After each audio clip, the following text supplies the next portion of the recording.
الحمدللہ رب العالمین والعاقبۃ للمتقین والصلاۃ والسلام علی رسولہ الکریم اما بعد۔ باب حدیث الغار، باب ہے غار والوں کا قصہ، یعنی امام بخاری الرحمٰن نے جو باب باندھا ہے وہ ہے وہ غار والوں کا جو 3 لوگوں کا واقعہ مشہور ہے اسی کے تعلق سے ہے، اور بنی اسرائیل کے واقعات ہیں جو صحیح ہیں کیونکہ نبی کریم صلی اللہ علیہ وسلم نے بیان کیا ہے تو بالکل صحیح ہے۔ بعض لوگ سمجھتے ہیں کہ واقعہ وغیرہ بیان کرنا یہ غیر مناسب ہے، حالانکہ ایسا نہیں ہے، افراد اور تفرید کے شکار ہیں۔ کچھ لوگوں کا مسئلہ صرف واقعات پر چلتے ہیں جن کا کوئی سر نہیں، کوئی پیر نہیں، کوئی دھڑ نہیں، اور کچھ کہ بالکل واقعہ بیان ہی نہیں کرنا چاہیے، بس قرآن و حدیث کی بات، یہ خوب اچھی طرح سمجھ لیں۔ واقعات سے کیا ہوتی ہے؟ نصیحت ملتی ہے، اسی لیے آپ قرآن جب پڑھیں گے نا، اگر آپ ترجمہ جانتے ہو یا ترجمہ کھول کر پڑھیں، بدقسمتی تو یہ ہے کہ قرآن سمجھتے نہیں، اتنے واقعات کی پوچھو مت، جگہ جگہ واقعات۔ اور یہ حدیث صحیح بخاری کے اندر جو امام بخاری نے باب باندھا ہے وہ نبی کریم صلی اللہ علیہ وسلم نے جو بنی اسرائیل کے واقعات بھی بیان کیے وہ سارے واقعات ہیں۔ تو واقعات بیان کرنا جرم نہیں ہے، شرط ہے کہ واقعہ صحیح ہونا چاہیے، بغیر سر پیر کے نہ ہو، صحیح ثابت ہو۔ تو نبی کریم صلی اللہ علیہ وسلم نے بیان کیا، واقعہ بیان کرنے سے کیا ہوتی ہے؟ نصیحت ملتی ہے، عبرت حاصل ہوتی ہے۔ تو یہاں امام بخاری نے باب باندھ کر واقعہ بیان کیا غار والوں کا۔ حدیث نمبر 3465 عن ابن عمر رضی اللہ عنہما ان رسول اللہ صلی اللہ علیہ وسلم قال، عبداللہ بن عمر رضی اللہ عنہما سے روایت ہے کہ اللہ کے رسول صلی اللہ علیہ وسلم نے بیان کیا، بینما ثلاثۃ نفر ممن کان قبلکم یمشون، کہ تم سے پہلے یعنی گزشتہ زمانے میں 3 لوگ پیدل چل رہے تھے، یعنی بنی اسرائیل کا واقعہ ہے کہ 3 آدمی تھے، 3 لوگوں کی ایک جماعت تھی جو پیدل کہیں سفر کے لیے نکل چکے تھے۔ اذ اصابہم مطر، کہ اچانک بارش ہونے لگی ہے۔ بھائی پیدل آدمی چل رہا ہو کھلے آسمان کے نیچے اور بارش ہونے لگ جائے تو آدمی کیا کرے گا؟ کہیں بچاؤ کا راستہ کیا کرے گا؟ فآووا الی غار، چنانچہ انہوں نے ایک غار کی پناہ لی۔ جب بارش ہونے لگی تو ان کو نظر آئے کہ فلاں جگہ غار کہا جاتا کہ پہاڑی جو چیزیں ہوتی ہیں چاروں طرف پتھر ہو، کہیں تھوڑا سا چھڑ چھپانے کی جگہ مل جائے اس کو غار کہا جاتا ہے۔ جیسے غار ہیرا کا نام آپ نے سنا ہوگا، غار سور، غار ہیرا جہاں آپ صلی اللہ علیہ وسلم کو نبوت ملی، جہاں آپ جا کر کے رہا کرتے تھے، کچھ دن کا سامان لے کر وہیں رات گزارا کرتے تھے، تو غار ہیرا تو وہ ہم لوگ الحمدللہ دیکھ کر کے آئے ہیں، تو وہ جگہ ہے تو اس کو غار کہا جاتا ہے۔ تو ایسے غار ان کو نظر آیا تو بارش سے بچنے کے لیے وہ غار میں چلے گئے۔ فانطبق علیہ، اتفاق سے غار کا منہ بند ہو گیا، غار میں گھس گئے، بارش ہو رہی تھی، پتھر لڑکا اور غار کا منہ بند ہو گیا۔ ایک چیز آپ سمجھیں، یہ دنیا کچھ بھی ہو سکتا ہے، چلتے چلتے آدمی لڑک جائے، بیٹھا بیٹھا آدمی لڑک جائے، کچھ بھی ہو سکتا ہے، یہ جنت نہیں ہے۔ تو ایسے وہ بیچارے چلے تھے سفر کے لیے، بارش ہوئی، غار میں گئے اور پتھر لڑکا، غار کا منہ بند ہو گیا۔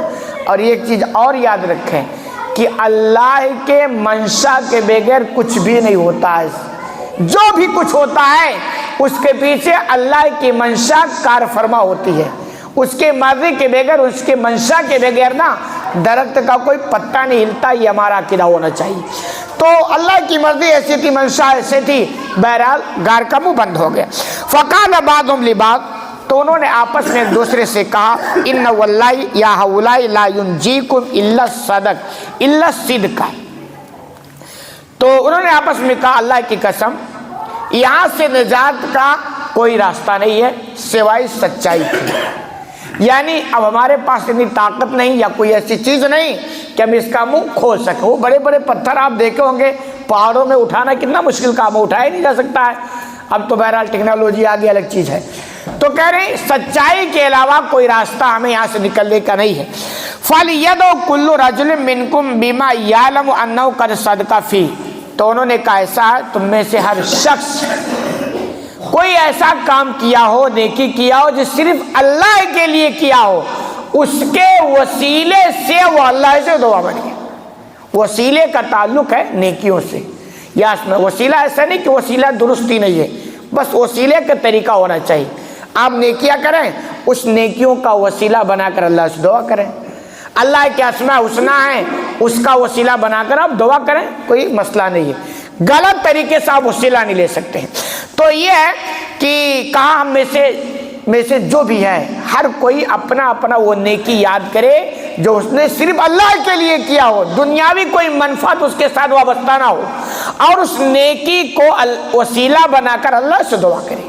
اور دعا کا یہ طریقہ ہے کہ آپ جب اللہ سے دعا کریں، فریاد کریں، کوئی مسئلہ ہو، تو آپ اپنی خالص نیکی کو یاد کرو اور وسیلہ بناؤ، جیسا کہ انہوں نے اس میں وسیلہ بنایا گیا کہ اللہ یہ نیکی میں نے اگر صرف تیرے لیے کیا ہے تو اس نیکی کے واسطے مجھ کو یا ہم کو اس مصیبت سے نجات دلا دے۔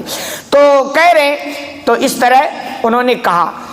فقال واحد منهم، اب وہ لوگ آپس میں دعا کرنے لگے۔ ان میں سے ایک نے کہا اللہم ان کنت تعلم انہ کان یجیر، تو ان میں سے ایک آدمی نے کہا اللہ تو جانتا ہے کہ میرا ایک مزدور تھا، مزدور جو کام کرتا ہے، عمل لی اعلی فرق من ارزا، جو کام کیا تھا ایک فرق چاول پر، فرق بولتے 3 سا، ایک پیمانہ ہے، فرق 3 سا کو بولتے، ایک سا تقریباً 2.5 کلو بنتا ہے، تو 3 سا بن گیا، یعنی ایک فرق بن گیا تقریباً 7.5 کلو بنے گا۔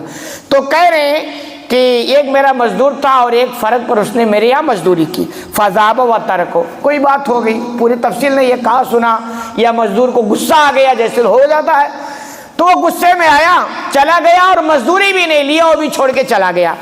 کہہ رہے وانی امت الی ذلک الفرق فزرعته، تو کہہ رہے میں نے چاہا کہ اس فرق کو، یعنی جو اس کی مزدوری ہے، میں کئی کام پہ لگا دوں، تو کہہ رہے میں نے اس کی اس مزدوری سے کھیتی کرنا شروع کر دیا، یعنی اس کی جو مزدوری تھی ایک فرق، اس کو ہم نے کھیت میں لگا دیا۔ فصار من امری انشتریت منہ بقرہ، کہہ رہے پھر اس کا معاملہ ایسا ہو گیا کہ اس کے اس کھیتی جو چاول ہوئی نا، اس سے جو ترقی ہوئی، یہاں تک معاملہ ہو گیا کہ اس کے ذریعہ میں نے اس کے لیے بہت سارے گائے اور بیل خرید لیے، تقریباً 7.5 کلو چاول کو اس نے کہاں لگا دیا؟ بزنس میں، کھیتی باڑی میں لگا دیا، اور اللہ نے اتنی ترقی دی، اتنی ترقی دی کہ اس سے اتنی فراوانی ہوگی کہ گائے اور بیل کی بھرمار ہو گئی۔ اسی لیے کہا جاتا ہے کہ محنت کرو، کوشش کرو، یہ مت دیکھو ہمارا کام چھوٹا ہے یا ہمارا بزنس چھوٹی ہے، جو بھی ترقی کر دے نا وہ چھوٹے سے کرتے ہیں، تو بزنس کرو۔ اب یہ بندے نے تھوڑی سی تھی اس کو لگا دیا اور ترقی ہو گیا کہ گائے اور بیل کی بھرمار ہو گئی، کہہ رہے ایسی ہوگی۔ وَأَنَّهُ آتَانِي يَطْلُبُ أَجْرَهُ، اور وہ بندہ جو اپنی مزدوری چھوڑ کے چلا گیا تھا، جس کا وہ 7.5 کلو تقریباً چاول تھا، وہ ایک زمانے کے بعد آیا اور کہا ہماری مزدوری ہم کو دے دو۔ غصہ ٹھنڈا ہو گیا ہوگا، یاد آیا ہوگا، یا کوئی اور مسئلہ ہو گیا ہوگا، تو کہا چلو میری مزدوری فلاں جگہ ہے، چلو لے کر کے آتے ہیں۔ چنانچہ وہ جو آیا اس نے کہا صاحب ہم کو مزدوری دے دو ہماری۔ فَقُلْتَ لَهُ اعْمَدْ إِلَىٰ تِلْكَ الْبَقَرِ فَسُقْهَا، تو وہ گائے والا آدمی جو مزدوری جس کے پاس چھوڑ کے چلا گیا، جب اس کے پاس آیا تو نے کہا یہ گائے اور بیل یہ سب تمہارے ہیں، لو اور چلے جاؤ۔ تو کہہ رہے فَقَالَ لِي إِنَّمَا لِي عِنْدَكَ فَرَقٌ، تو اس آدمی نے کہا کہ بھائی ہماری مزدوری تمہارے پاس صرف ایک فرق تھی، یعنی تقریباً 7.5 کلو چاول تھی، من ارزا فقلت لو عمد الى تلك البقر، تو اس آدمی نے کہا نہیں یہ سب تمہارا ہے، یعنی بزبان حال وہ یہ کہہ رہے تھے بھائی ہماری مزدوری تو معمولی تھی نا، کیا ہمارے ساتھ مذاق کر رہے ہو، کہہ رہے ہو یہ گائے تمہاری، یہ بیل تمہارا، یہ سب کچھ تمہارا، لے کے چلے جاؤ۔ تو اس نے کہا بھائی ہماری مزدوری تو ہم کو دو۔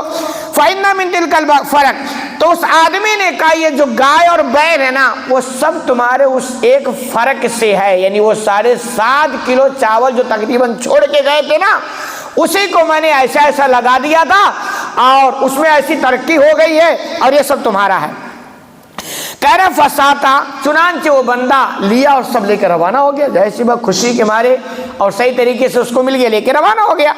فَإِن كُنْتَ تَعْلَمُ أَنِّي فَعَلْتُ ذَلِكَ مِنْ خَشْيَتِكَ، اب بندے نے اپنے دعا یہ کر رہا نا وہ بندہ اللہ سے، غار سے نکلنے کے لیے وہ چیز یاد رہے یہ بندہ دعا کر رہا، اس دعا میں اللہ کے سامنے اپنی اس نیکی کو بیان کر رہا ہے، اور بیان کرنے کے بعد کہتا ہے اللہ اگر تو جانتا ہے، یقیناً تو جانتا ہے کہ میں نے اس کام کو صرف تیرے ڈر کی وجہ سے کیا تھا۔ بھائی اگر اللہ کا خوف نہ ہوتا تو گائے اور بیل وہ مال اس سے کون نکلوا سکتا تھا؟ کوئی نکلوا سکتا تھا؟ کسی کے پاس کوئی ثبوت، نہ پولیس، نہ چوکی، نہ عدالت، نہ کچھ نہیں، صرف اللہ کا ڈر تھا۔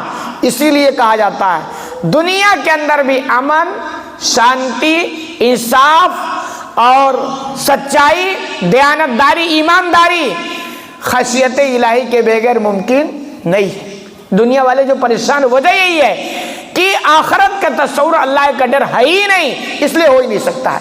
اب اس بندے کے اندر اللہ کا ڈر تھا تو اس کا وہ ساری مزدوری اس کے حوالے کیا، اور اپنے دعا میں اس نیکی کو یاد کر کے کہتا اللہ اگر میں نے اس کو تیرے ڈر سے کیا تھا ففرج عنا، تو ہم سے اس غار کے منہ کو تھوڑا، ہم سے اس غار منہ کو ہٹا دے، غار کے منہ کو کھول دے، کیونکہ پھنس گئے تھے نا۔